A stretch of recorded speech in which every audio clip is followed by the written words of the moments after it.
I'm really excited to be able to talk to you all today. Today's topic is trying to figure out how you can incrementally build in elements of specifications grading without having to go all the way over from 0 to 100%.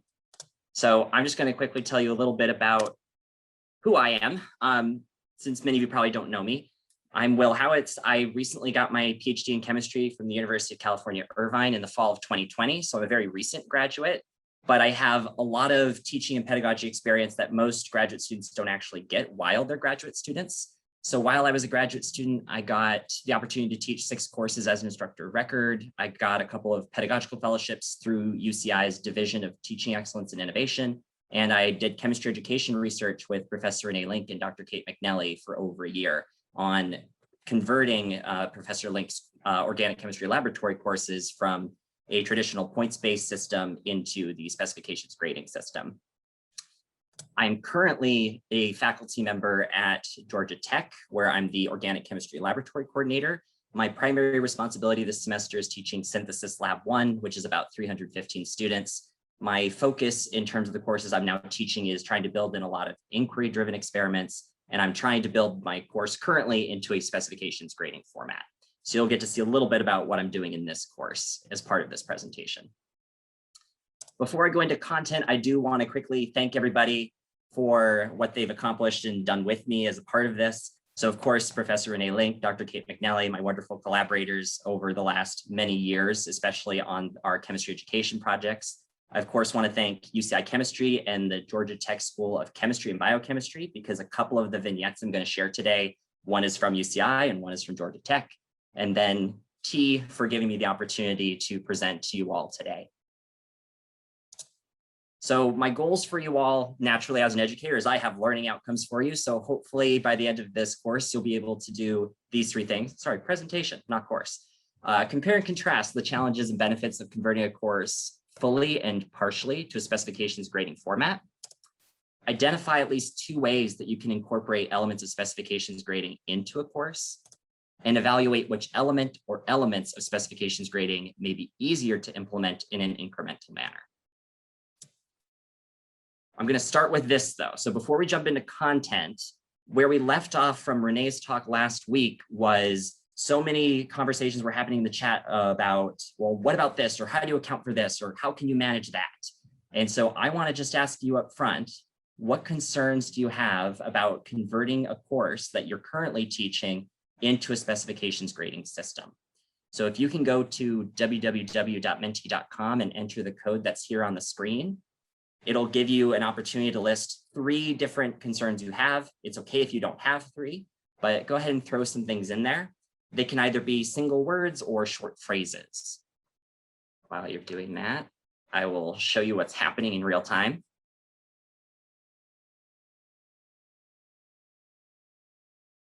Yeah.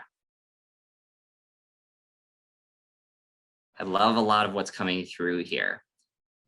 Time and workload logically are very large. I figured those would be the biggest ones. I'm seeing comments about buy-in, onboarding, training. Concerns about rigor, where to begin, course-specific content. This is cool. So this is mostly just to see how we all are kind of feeling. You can see if you have commonalities with some of your other fellow educators here. This is really helpful for me to also see what the most common things are, so I can make sure that I include those as part of what I'm going to be discussing today. So time and workload are the big ones. So as many of you hit on, time is a really big factor, and that's not entirely surprising. Anytime you're looking towards converting a course in any kind of format, it's going to require quite a bit of time investment. And when it comes to specifications grading, there's usually 3 parts to it where the time is the biggest concern. And this has to do with the complexity of your design. How are you constructing it in the first place? How many different elements are you incorporating? If you end up giving students a lot of choice, how are you going to manage a token system? Where do they get late passes? Can they revise and resubmit? Do they have other opportunities within the course, depending on how you choose to use tokens? And then oftentimes the one that's commented on the most, aside from the complexity of the design, has a lot to do with the time it then takes not just to grade the assignments, but then to regrade those assignments if students are allowed to revise and resubmit. And determining how you address these items, specifically from the time and workload standpoint, is going to depend a lot on your course logistics. How many students are in your course? The way you're going to approach converting a course to specifications grading, if you have an enrollment of 30, is going to be quite a bit different than if you're going to do it from the point of view of over 1,000 students, like Renee did. You also have to consider the number and type of assessments. Are your assessments primarily quizzes, or are they essays, lab reports, projects, a combination of things?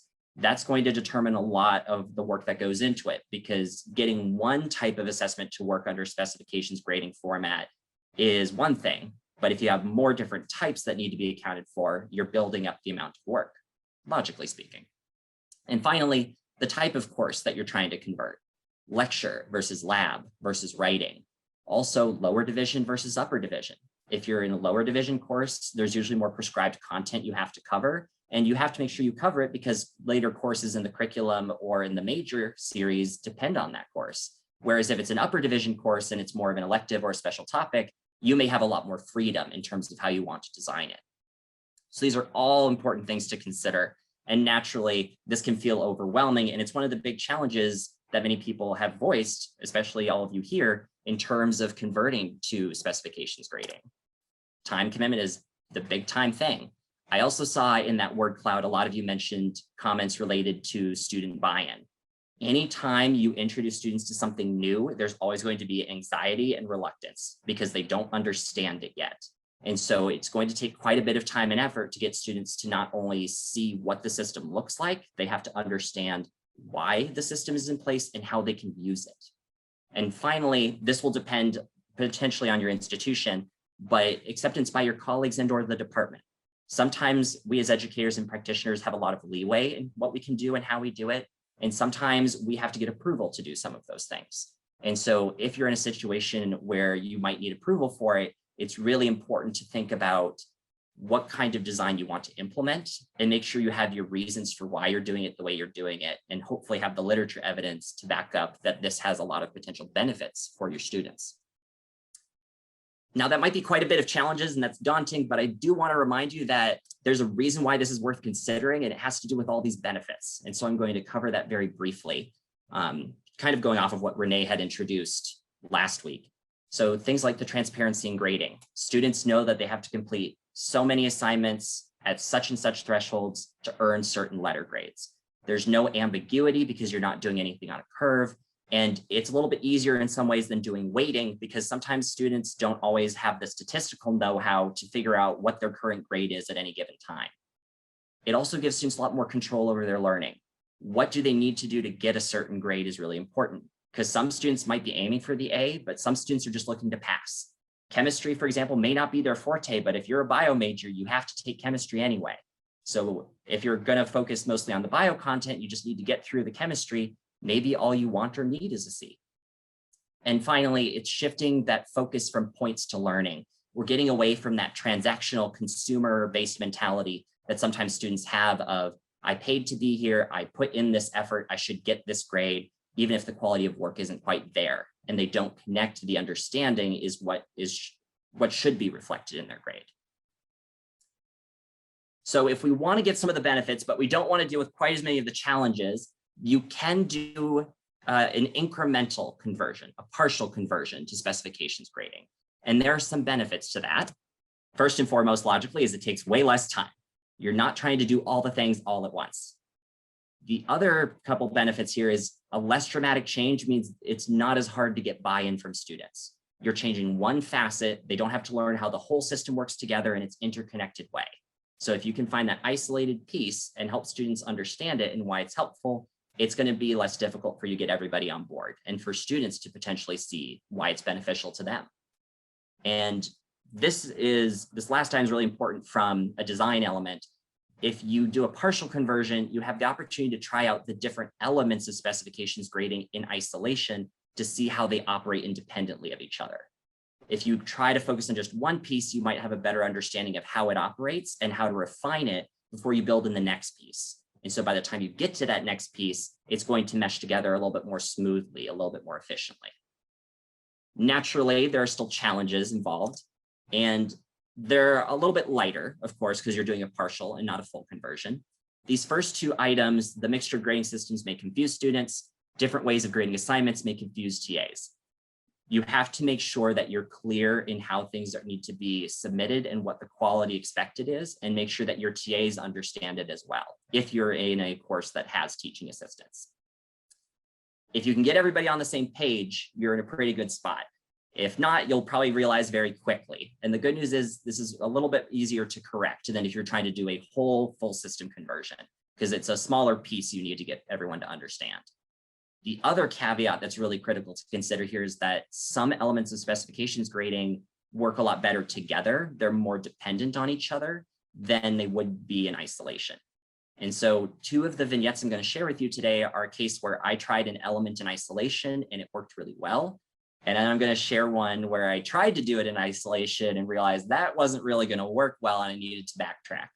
So that way you can see an example of everything worked wonderfully and an example of things went awry, here's how I fixed it. Because we don't always share the things that didn't work. And oftentimes those are the things that are really beneficial to avoid going through the exact same process somebody else already did. So that's why I want to share that example with you today. So I've been saying a lot of things about these elements of specifications grading, but I haven't defined what they are. I consider there to be 4 elements of specifications grading. The first is bundling assessments that correspond to letter grades. So this is telling students you must complete these assignments at these thresholds to earn this letter grade. This is usually what comes out in the form of a grade tracker, the visual representation that students can use to keep track of which grade are they aiming for and are they on track for it. The second element is the revise and resubmit element, or it can be called the mastery grading element. The third is no partial credit. You're getting to that more binary system of is the work satisfactory or unsatisfactory? Did they meet the learning outcome or did they not? And the fourth item is the token economy. This is where you get a lot of the student choice element in play. And so the 2 examples I'm going to share with you are going to look at these 2 elements in the middle. I'm going to share one where I focus on the revise and resubmit element, and one where I focus on the no partial credit element. And so for this first vignette, I'm going to talk to you about the revise and resubmit element, and I chose to use test corrections as my version of a revise and resubmit. And this was in the context of a lecture course, specifically an organic chemistry lecture course. That's a lot of what I teach is organic chemistry. This course was run over the compressed 5-week summer term. So at UCI, we're on a quarter system that's traditionally 10 weeks. So the compressed term is do the work in half the time, which for a course like organic chemistry is brutal. And unfortunately, a lot of the students that end up taking this course over the summer are students who have actually already failed the course in a prior term. So these students are usually in this course over the summer because they're trying to catch back up. So something about the way they were taught on sequence didn't work so great. And so it's really important that this particular student demographic is approached differently than they would normally be. And that's something I feel really passionately about. So as part of this vignette, I'm going to answer these 4 questions. Why did I not fully convert to specifications grading format? In other words, why did I convert and only convert to the partial level? Why did I choose test corrections as the element of focus? What kind of precedent are there for using test corrections in a specifications grading format? And then what did I see? What were the outcomes? In terms of my motivation for converting to specifications grading at all, a lot of it was informed by the positive experience I had working with Renee and Kate to convert Renee's organic chemistry laboratory course series. I thought that was a really fun experience. I saw a lot of positive benefits. And my thought was, well, if it worked really well in that system with over 1,000 students on that crazy scale, I'm curious what this looks like in other courses too. I also am fortunate that I had strong previous experience with the student demographic in this particular summer course. I had taught it twice before, so I knew what to expect and what student struggles typically would look like. And really, because this is the demographic that has failed the course in a prior term, I thought it was really important to make sure that I would give them something to help them benefit more than they would have otherwise gotten. The reason I didn't go all the way, this may not be any surprise, is we hit the pandemic, everything shifted online, and as still a graduate student, that then impacted the wet lab research I was doing, and so everything became very chaotic. And so practically speaking, I couldn't do a full conversion. So I focused on the thing that I felt I had the time and the bandwidth to do. So then now that I've decided I'm going to convert, at least partially, why pick test corrections? Why did I go to the revise and resubmit element of specifications grading? Well, there are a few reasons. The first being that test corrections are a great opportunity to focus on formative assessment. Oftentimes when students get their exam grades back, it's just, okay, I got the grade, is what it is, and then they move on. And that's not so great because it means they're not figuring out what they knew well, what they didn't know well, and then try to fix the gaps in their knowledge. So this is an opportunity to try to build that in a little bit more strategically and in a more structured manner. It's also a great chance for some metacognitive reflection, where students actually then have to take the time to try to identify what knowledge gaps might exist and determine what questions or resources they may need to actually then fill those gaps. And finally, this gets at student epistemology. Student beliefs about learning actually influence and affect how they then approach their learning and their learning outcomes. Oftentimes, students have some counterproductive thoughts about learning. In particular, things like a poor grade means that material is too difficult for them to comprehend, and that learning science is about receiving facts from experts rather than constructing their own understanding. So there's this belief that if they're exposed to test corrections and opportunities to revise and resubmit multiple times, that can help students get better at diagnosing and remedying deficiencies in their understanding prior to exams and other assessments rather than after the fact. Now, I'm not the only person to have considered test corrections in the context of specifications grading. There are actually two other papers that discuss this. The first is Sylvia Carlisle's Simple Specifications Grading. She talks about a discrete math course where she has what are called mistake reports, where students can identify the error they made on a math problem, they can correct the error, and they have to identify at least one other problem where they could be prone to making the same mistake. If they do all that, then they get credit for the work. Another example is from Langdon Martin's General Chemistry 1 course. He has traditional quiz corrections, and he expects students to find the correct answer, show all their work, and add a paragraph explaining what the misconception they had was and what the right answer is.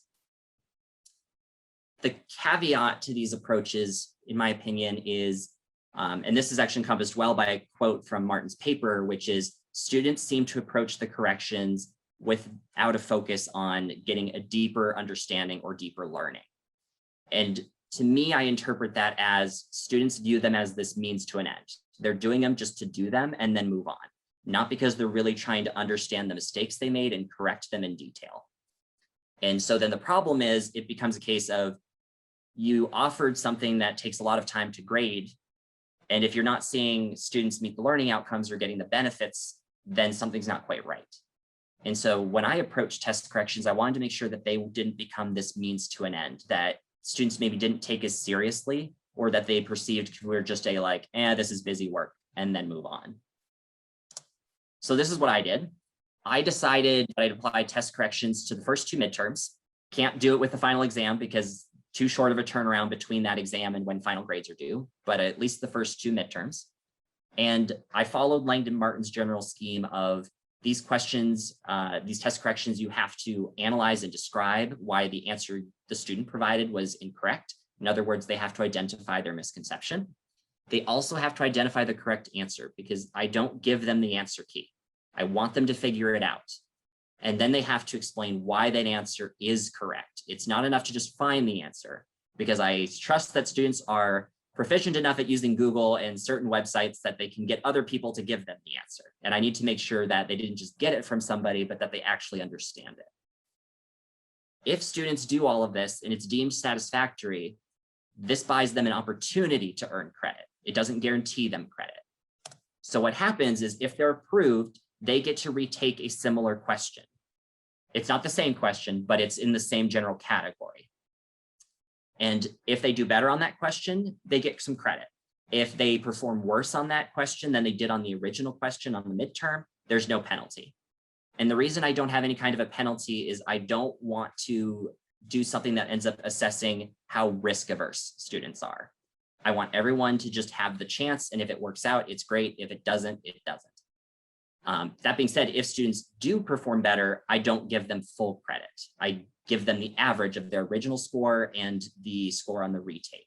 And the reason I do it that way is because I don't want these students to think that it's okay to not study as well in advance or prepare as well for the original exam. If their thought process is, oh, I'll just do the test corrections, I'll just do better on the retake, so I don't have to prioritize studying till later. And so this way they know that it's higher stakes up front, but they can redeem some things on the retake. And so here are what some of these outcomes ultimately looked like. Not surprisingly, if you offer corrections, you would expect exam averages to go up, and that's what I see. So the blue bars in each of the columns are the average on each midterm prior to students taking test corrections, and they're around the 70-ish% area, the C- threshold. But after the test corrections and regrading, we jump up to around 77%, which is the C+ threshold. So that's a really nice jump here. The other thing I want to highlight is for this particular course, students usually perform far worse on midterm 2 than they do on midterm 1, usually by more than 5%. This is the first time that I've taught this course where I actually saw the average stay about the same. So to me, I thought that was pretty noteworthy. Now, one thing you might be asking is, what do more of these details look like? For example, on a representative question, how many students are attempting the corrections, how many get approved, how many actually do better on the retake? So I want to show you for a representative question what this actually looks like. Approximately 10% on this representative question were students who were not eligible for test corrections because they got a perfect score on the question on the original exam. About 30% of the students chose not to attempt test corrections at all. And this, I thought there might be a pattern behind which students were choosing to do it and which were not, and there's not really a clear one.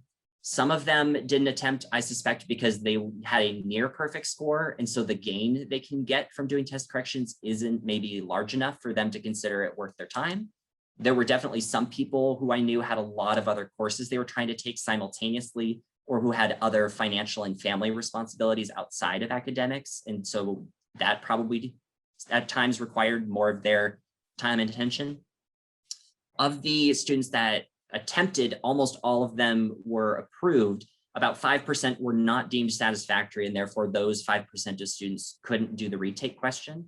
But then of the remaining about 55-ish% of students that attempted the corrections and were approved, almost all of them performed better on the retake question compared to the original midterm question, which is really good to see, because that's what I was trying to accomplish. Was if you're going to get to that chance where you're going to do that retake and get that opportunity to earn credit back, hopefully the test questions kind of served as that barrier to assess their knowledge and understanding, such that the retake question ends up being a little bit more of a formality. So the next thing I then looked at is, this seems to look nice, at least within the context of these individual midterms. But the goal is, if they're revising, resubmitting, they should be filling the gaps in their knowledge, and we should be able to see that bear out on their final exam. And so I looked at that. So I looked at a representative question from midterm 1 that shows up similarly on the final. And I wanted to see, of the students that had attempted a retake for that question on midterm 1 versus those that didn't, how that might correlate to their final exam performance on that question. And this is what I saw. For the students that hadn't attempted test corrections, about 40% of them performed the same or better. But in contrast, those that attempted test corrections, whether they were approved or not, whether they did better on the retake question or not, 81% of them do better on the final exam than they did on the original midterm. So this seems to suggest that test corrections have an impact in terms of changing how they're approaching material and performing then on the final. Now, quantitative outcomes are nice and all, but that's not the only thing that we care about as educators. We also care about what the student perceptions of this are, because sometimes the things that actually are really good for students actually don't like. They don't realize that it's actually sometimes helping them. And so I asked students in my final evals to really touch on this and tell me what they liked, what they didn't, and to see where their heads were at, really. And I found two general themes. The first was that they had a greater understanding of the content and the material in the course. And the second was that they had a greater motivation to learn that material. I felt like test corrections kind of shifted the need a little bit. In other words, yes, points in the final grade, of course, are still motivating them, but it doesn't seem like it's as much as it was before I instituted test corrections. There's a little bit more motivation to learn and to understand than there was previously.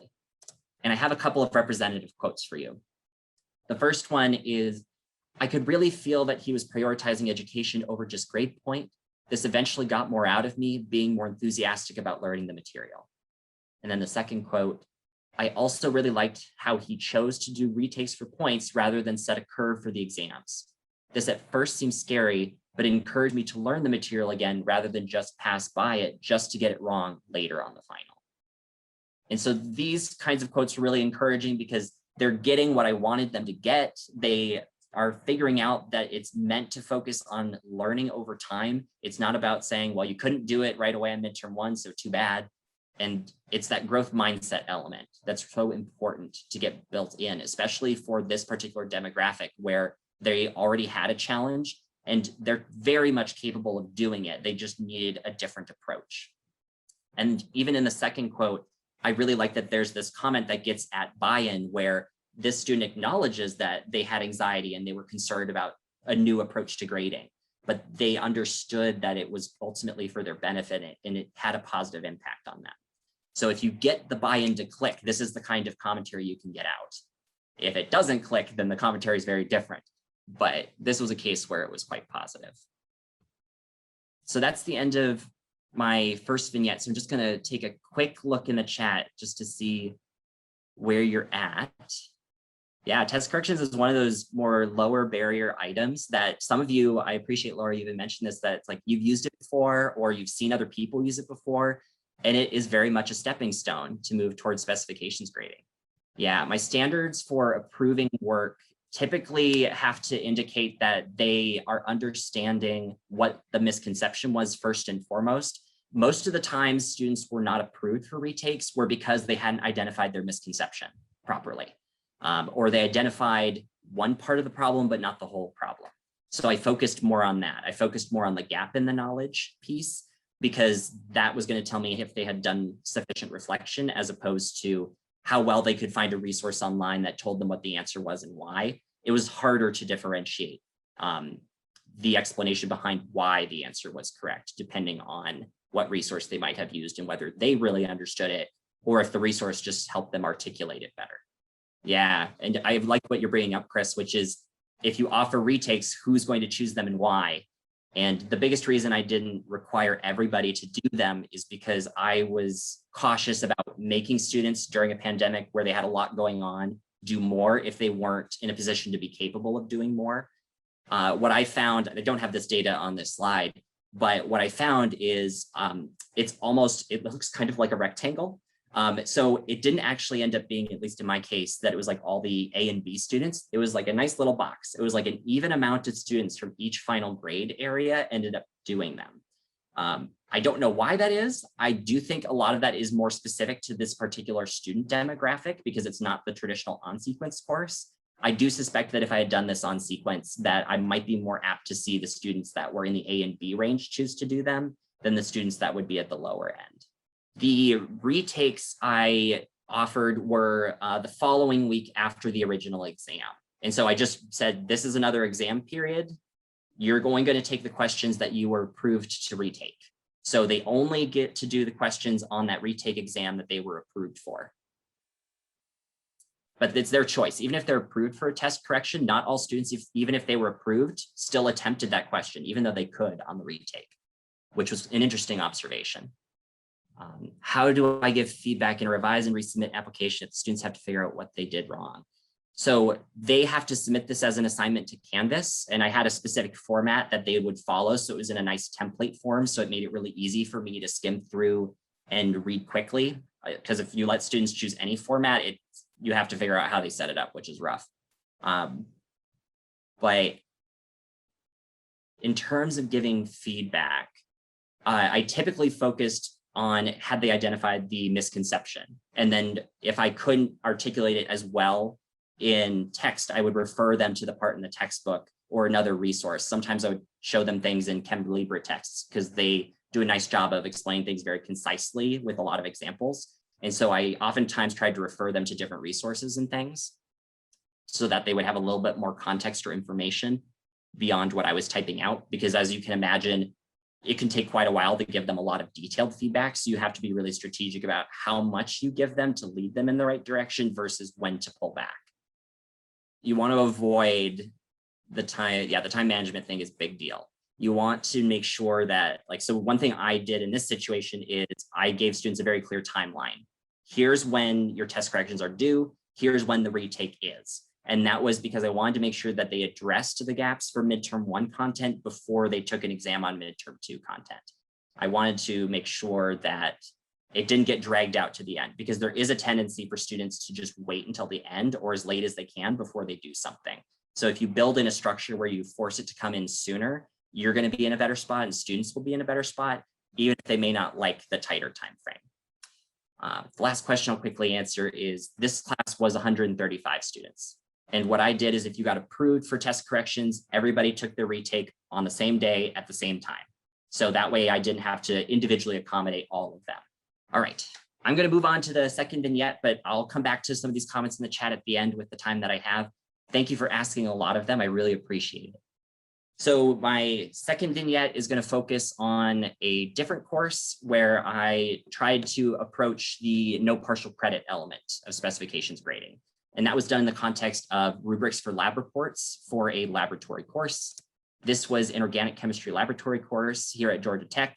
It's being run right now in the spring semester, so it's not done yet. Here at Georgia Tech, we've been running things in a hybrid format. So students are virtual 1 week and then in person in lab the next week. And so what this means is students are only doing then 6 labs total and not the traditional 12. So it means they have a lot more spacing between labs than they would normally have. And just like with the first vignette, I'm going to answer these 4 general questions. I'm going to answer why I didn't fully convert, why I chose a partial conversion, why I focused on the no partial credit element specifically, how I designed my rubrics, and then what some of the outcomes thus far have been. And this is going to be the case where it started okay and then things got complicated. So you can see what happened next. So just like with my first vignette, a major motivation for converting at all in the first place is the positive experience I had with Renee and Kate in that organic chemistry lab series. The other motivation actually is I converted an organic chemistry lab course previously. So I was like, yeah, I should be able to do the exact same thing because that's what I'm teaching here at Georgia Tech. It's an organic chemistry lab course. This is my wheelhouse. The big reason I didn't convert fully is because I'm at a new institution with very different demographic of students with different experiences and prior knowledge. It's generally recommended that you don't convert a course to specifications grading fully if it's the first time you're ever teaching that course, because you want to have some sense of how students are doing in the course and what their knowledge, their prior experience is. So the next thing then is, why did I choose no partial credit? I just showed you an example where I did the revise and resubmit element. Well, the reason I chose to do the no partial credit element in this situation was informed by my experiences as a TA and as an instructor running lab courses previously.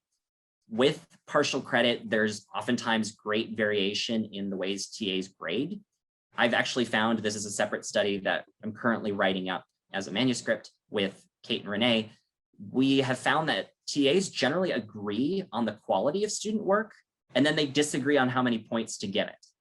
And so I wanted to try to get rid of that or minimize it more, because if your decision is it's satisfactory or it's unsatisfactory, theoretically, that has way fewer opportunities to create discrepancies. And then second, a lot of the conversations I get to have with students, especially at the end of a quarter or a semester, is, well, I should have gotten more credit on this assignment, or I should have gotten 5 points of partial credit instead of 4. And so it's a lot of discussion about the transactional nature of points, and it's that consumer mentality. It's not really about the learning. Those are some of the conversations I like to have the least. And so I figured if I target this piece, maybe I can remove some of those immediate concerns up front. How did I design rubrics? So for those of you who may not be familiar with lab reports, the first thing I did is I identified the major content areas in a lab report, which both at UCI and here at Georgia Tech, are introduction, background, results, discussion, and conclusion.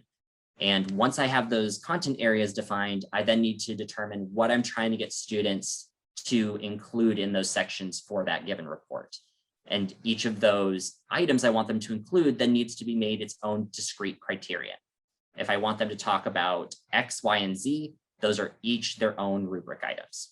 So criterion X, criterion Y, criterion Z. Once I've delineated what the rubric items are and which category they belong to, I then need to make sure that I am wording them very carefully. So I choose certain terms and phrases with intent. And this is an example. This particular example is for a rubric item from a discussion section. Clearly and explicitly integrates data from results to support claims made in discussion. Clearly states and describes the presence or absence of a trend in reactivity order. Note that both of these sentences start with the term clearly, and that's because one of the most common things that I have in terms of conversations with students when they're arguing for some partial credit is, well, I said what the rubric wanted. And then the TA reads it, or I as the instructor read it, and it is not clear at all that that's what they're trying to say. And so by using the term clearly, it builds in the opportunity for the TA and the instructor to come back and say, you might have a piece of it there, but it's not clear to the reader. You need to rephrase this or articulate it in a way that a person unfamiliar with this content can understand it. Another phrase in here that's really important is in the first sentence, explicitly integrates data from results to support claims. And the reason that is in here is a lot of times in discussion sections, students are really prone to saying, well, based on my results in this table, I come to this conclusion. And they never actually cite the data that they're referring to in the table, and they never then interpret the data and explain how that helps them come to their conclusion. And so having this phrase in here makes it more clear that what we're trying to get from them is to tell us what the data is, what it means, and how that helps them come to their conclusion. Another thing that we do in the design of rubrics is build in what's called an acceptable margin of error. There might be certain criterion that are fairly complex and have a lot of moving parts to them. And if it's the case that if they make one mistake, that means that whole item is unsatisfactory, that might be a bit tough. So for instance, in organic chemistry, we like to have students draw things called reaction mechanisms, which is showing arrows that help explain how different compounds are reacting together to form products. And as part of drawing those mechanisms, students have to include the charges on the molecules that are reacting with each other. And students either tend to forget to include one of them, or they might inadvertently draw in the wrong charge by mistake. And so the flexibility that was built in here is in the last sentence, no more than 2 missing or incorrect formal charges. So this means as long as students drew the arrows correctly, they drew the structures correctly, those were the parts that as an instructor I felt were most important. So if they had 1 or 2 charge mistakes, that's not as big of a concern to me. A similar example from a math course that might be a little bit easier to visualize is, say a student writes out their entire work, all the work they wrote out, all the steps are correct, they're in order, it's flawless, but then their final answer is wrong. So somewhere along the line, there was some kind of arithmetic error. If you wanted to build an acceptable margin of error, maybe it's more important to you as an educator that students set up all the work correctly and it's in the right order, and not so important that they plugged it into the calculator correctly at the end. In which case your margin of error is, as long as all the other parts are good, even if you make that one arithmetic error, you still get credit.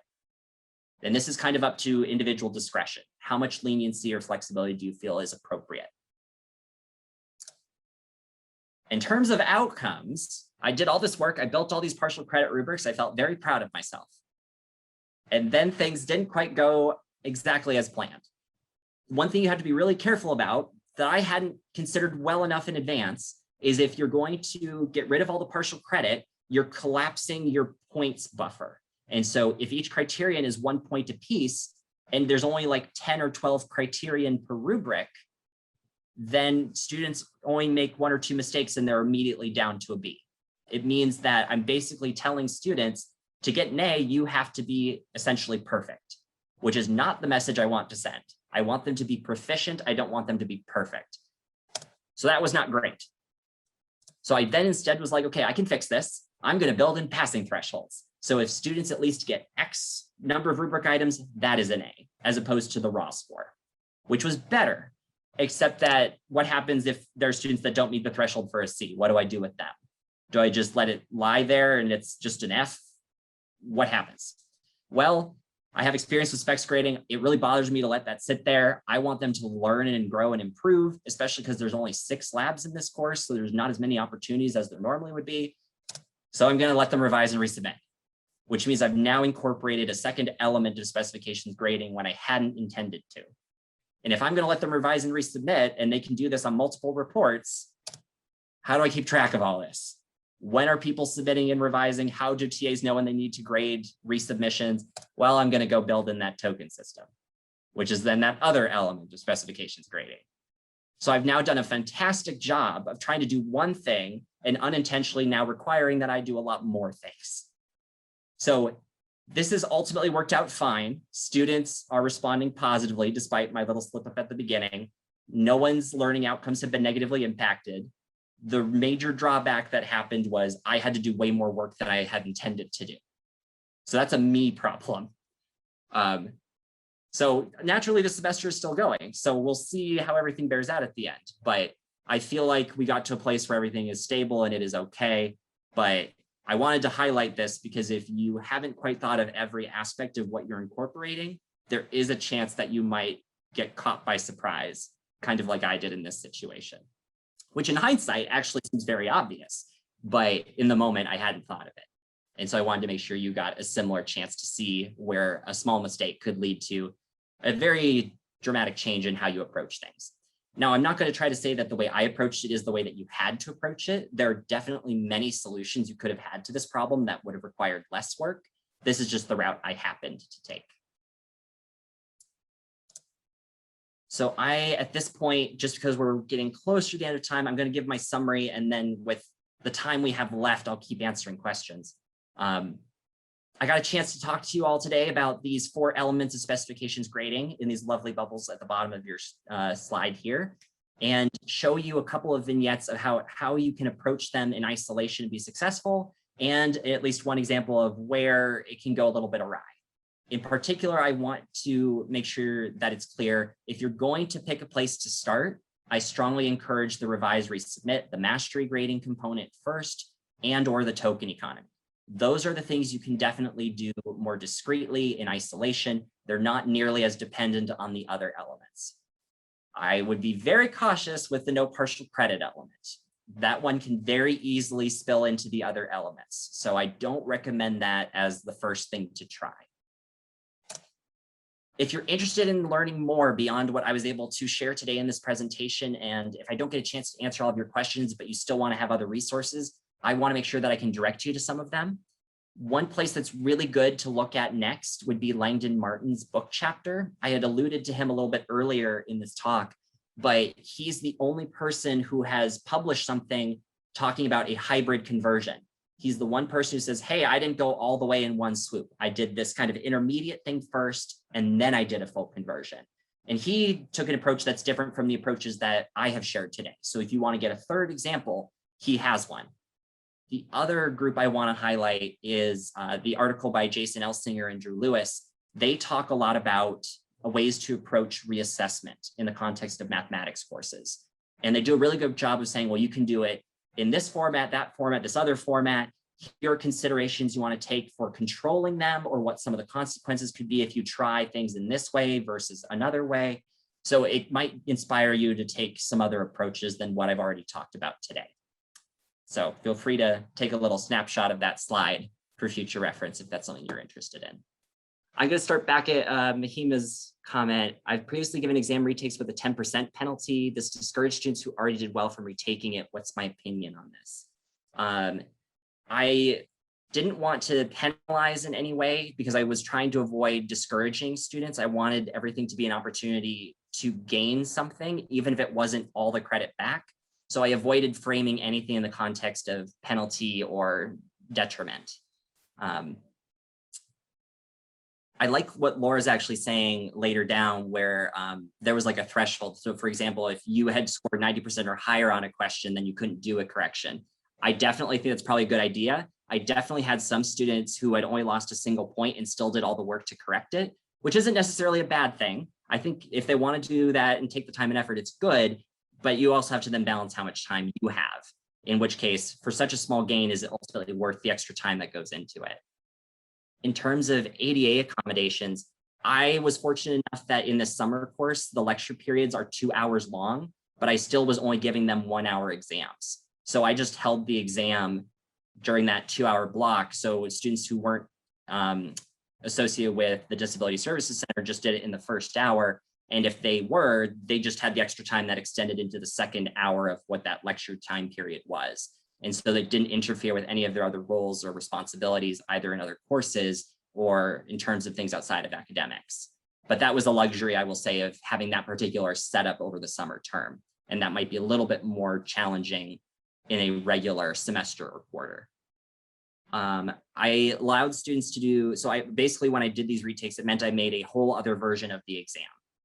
So if I had, let's say, 15 questions on midterm 1, it meant I took that exact same exam and then I tweaked it so that all of the questions were the same type, style, and difficulty, but another version of it. So the downside is you are making more exams. So it depends on, again, that's a bandwidth thing. How much time do you have to make multiple versions? How long does it take to draft an exam? I was lucky enough that I only applied this to 2 exams. So I only had to make 4 total exams and a final, which wasn't too bad, actually. But I will say I'm someone that I feel like I can knock out exams pretty quick. That's something I actually weirdly enjoy doing. So time flies for that one for me. How are your TAs responding to the use of partial specifications grading? For the most part, okay. The first time I started doing things and introduced this concept of no partial credit, my undergraduate TAs specifically were the ones that were concerned. The graduate TAs weren't as concerned, but I think the undergraduates were concerned because they are so accustomed to the partial credit concept, and I think they're still commiserating with their peers in that way. But after we got going on it, I haven't had concerns be brought up, and I've actually had some of the TAs who initially had concerns say that they ended up really liking it because it was more efficient in terms of getting students feedback and identifying gaps in knowledge.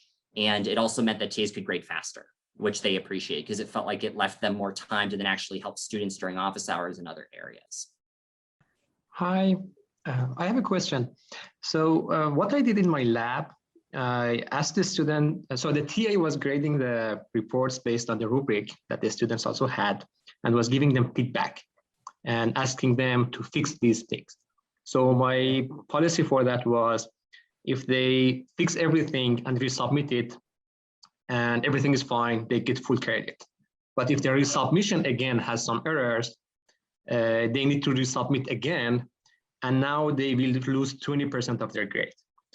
Okay. So basically, most of the class got 100% of the grade, because usually they were getting the full credit, but they were fixing everything up on the second resubmission.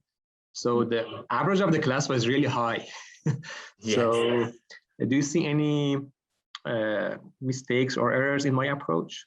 Is there any way I can enhance that to help the students to learn better? I think this is kind of a tricky answer in the sense that ultimately, we want final grades to represent that students have met learning outcomes. And so it doesn't necessarily concern me in the same way if all of the grades are high, as long as you feel like you can defend that each and every student met the outcomes for the course. Sometimes we get this a little bit of a concern because we're so used to saying, well, maybe there should be a distribution. But the reality is grades are not scarce resources. If everybody can earn an A and met those outcomes and therefore earned that grade, my response is that's fantastic. I feel like that's what our ultimate goal as educators is to get everybody to that highest level of learning if we have all the time and resources and support in the world. And sometimes allowing them to correct and revise and fill those gaps in knowledge gives them that chance to do it that they wouldn't normally have. So I'm generally a proponent. I don't necessarily think it's a bad thing, but I do think it requires some careful self-reflection to make sure that the quality of the work that's being submitted does definitely represent that they met the learning outcomes.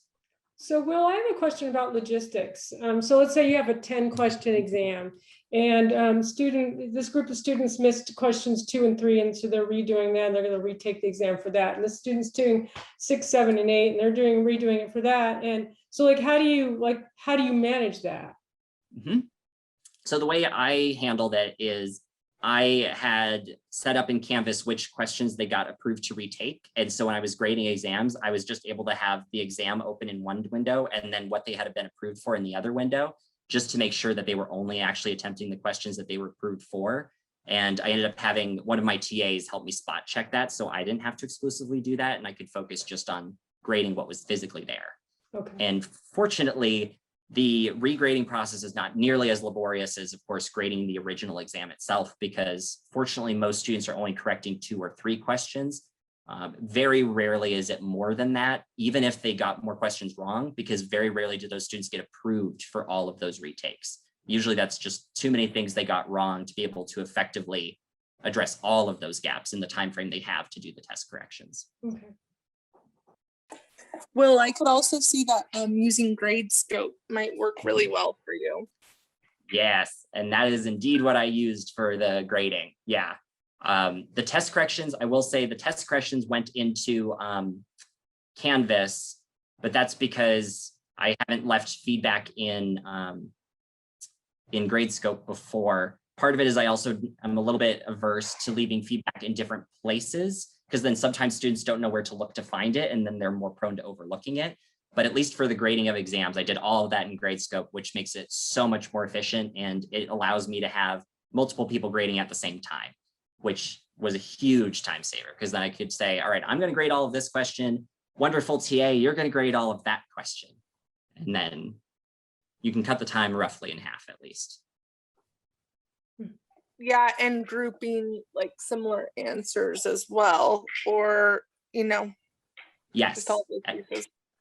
Yeah, and I definitely did that for some of the simpler ones. So the way I structure my tests is I have a couple of like easier, more lower level blooms types of questions. So for example, there's like a ranking question, for instance, here's a bunch of compounds which are more reactive than others based on such and such property.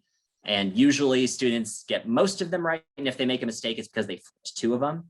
And so it's easy to kind of categorize them into bins. And so like Cameron was saying, you can use that grouping quality in Gradescope if you happen to be familiar with that. That's a great tool to at least knock out some of the grading a lot faster than going through each one single. Yeah, I could even see for using Gradescope for the turn-in that you could like computer program like student's name, what numbers they're approved for, and they have to do that as a cover sheet, and then you would have it right away.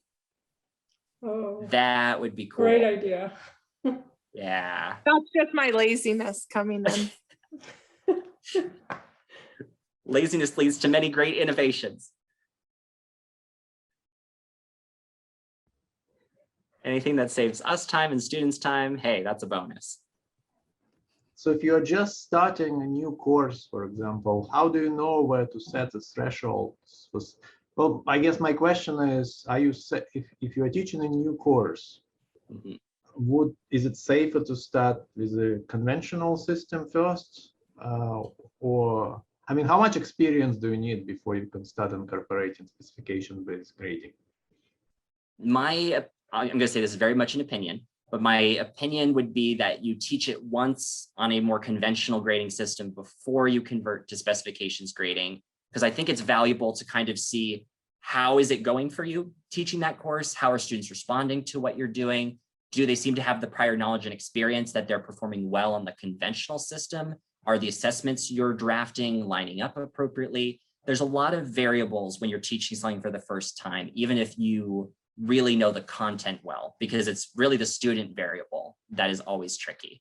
And so you can try it outright. This is something that Kate has actually tried, and I would say with mostly success, but a couple of like, oh wait, I didn't anticipate this. So it kind of comes down to, you could do it all the way. I wouldn't recommend it, but if you are going to do it all the way, you just have to be prepared to do the incremental adjustment on the fly as things come up. So that's kind of what I think. I just had one quick question. For the test retakes, When I did it, I just had them identify, submit corrections to the test questions they already took. So they were supposed to say why they got it wrong, explain what the right answer was and why. And then I gave them, kind of like makeup points based on that alone. Why did you go to the whole extra step of creating new test problems and bringing them into the classroom? Like I just decided, you know what, if they just identify their problems and correct them, that's going to be good for me. Yeah, I ultimately added that extra layer because sometimes students are really good at figuring out what specific issue they had for a specific question, but they don't always know how to connect that to a similar problem. And so that's why I added that extra layer. I wanted to make sure that they hadn't figured out their problem within that box, but that they understood that it applied broadly and that they could do that correctly. That actually makes a lot of sense. Yeah. Students do tend to get very superficial often with problems. Yeah, that makes sense. Thanks. Yeah. Mm-hmm. I have a strategy where I give practice quizzes prior to the regular quiz. It opens up the morning after the homework is due and the practice quizzes shut off before the class where we have the regular quiz. And they can take the practice quiz up to 4 times. Arbitrary, and it counts points. It's equivalent to the homework assignment. Okay. Now, my idea there is that if they're struggling getting a problem on the practice quiz, they've got to figure out why. So they're doing their own self-analysis of what concept they're missing. They have 4 days, they can contact me if they're struggling. And so my goal though is mastery, because I was putting in the practice quizzes for years. The practice quizzes, I said, they don't hurt your grade. They're 0 points. They're for you to practice. And then I noticed that 25% of the students minimum were not doing them. And guess what? Those 25% were also averaging 10 to 20% lower on the regular quizzes.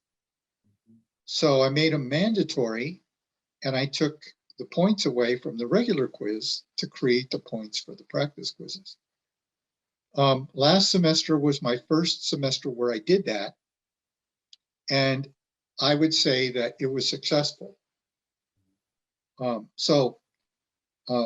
The goal is mastery, but what I'm going to try and do is maybe reflect a little bit more on identifying what concepts are being missed that I could perk up somewhere else. I really like the concept because a huge part, like I had said in my talk, is the test questions idea was really to get students to start to get better at hopefully diagnosing and addressing, remedying those understandings before an exam, and your approach actually explicitly requires them to try to do some of that before an exam. So it's very logical to me why that would be an approach that would be valuable. And since it's all online, it's no, skin off my nose. Right. You don't have to do the work of in paper in person. Yeah. Hey, Will, can you see test corrections working with 400 students? Yes, if you scale it carefully. And I say this because, like, for example, a couple of the things I did that in hindsight I might have changed is I might have included a cutoff where it's like, well, hey, if you only got like 1 point off, I'm not going to let you correct it. You basically are fine. So that way it eliminates people who are doing it, not because I don't want them to get the experience, but more so because you have to account for time. These would be timing considerations first and foremost. I also wouldn't let students just correct any possible question on the exam. I had a lot of students attempt certain questions that in hindsight, I don't know that I would have felt were worth the same time and effort. So for organic chemistry specifically, the things I want students to really get better at are the ones that the questions they struggle with historically the most. And for at least this demographic, and I still think this is probably true even for on-sequence students, it's drawing mechanisms and doing synthesis problems. Those would be the ones I would focus on giving them the opportunity to revise and resubmit. And then I might be a little bit more strict if I didn't have as much time or flexibility to say, I'm only going to let you do these ones because historically these are the ones that students struggle with the most. And if you can really figure these out, everything else is going to click better, because if these are the higher order items compared to the lower ones. So there's a lot of ways I could have adjusted it to account for timing. And like you said, if it's 400, yeah, this becomes a very different consideration. And it's definitely like, if you're a single instructor, no TAs, that's its own scary conundrum, because I mean, I was grateful I had one TA. So it's definitely the case where you have to have some amount of student to instructor ratio to make this manageable. Well, thank you very much. That was a great presentation. You're very welcome. Thank you so much for coming. I appreciate you sharing your thoughts and ideas.